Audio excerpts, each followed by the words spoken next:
Lepas balik.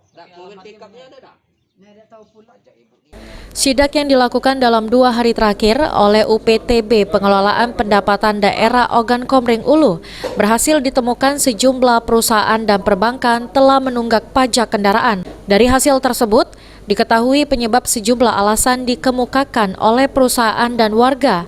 Di antaranya mengaku jika kendaraan tersebut sudah dilelang dan dijual kepada orang lain, namun tidak langsung dibalik nama sehingga saat kendaraan tersebut menunggak pajak. Ada lagi yang beralasan jika kendaraan sudah beroperasi lagi sehingga tidak menghasilkan uang lagi sehingga menunggak pajak. Saat ini UPTB Pengelolaan Pendapatan OKU baru memberikan sosialisasi kepada para penunggak pajak.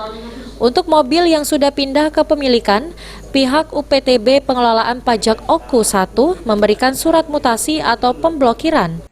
Sosialisasi kendaraan bermotor ini diperlukan untuk optimalisasi pendapatan asli daerah dari sektor pajak kendaraan bermotor, di mana yang kami datangin ini door to door ini, yang kami sosialisasikan ini sesuai dengan data kendaraan yang kemungkinan besar menunggak pajak.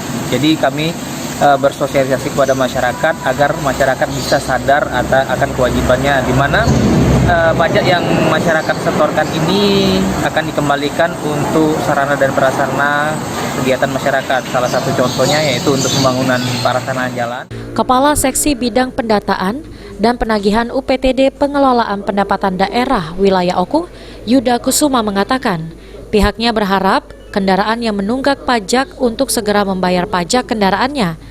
Hal ini dapat mendukung optimalisasi pendapatan asli daerah dari pajak kendaraan bermotor. Ari Pranika, PAL TV.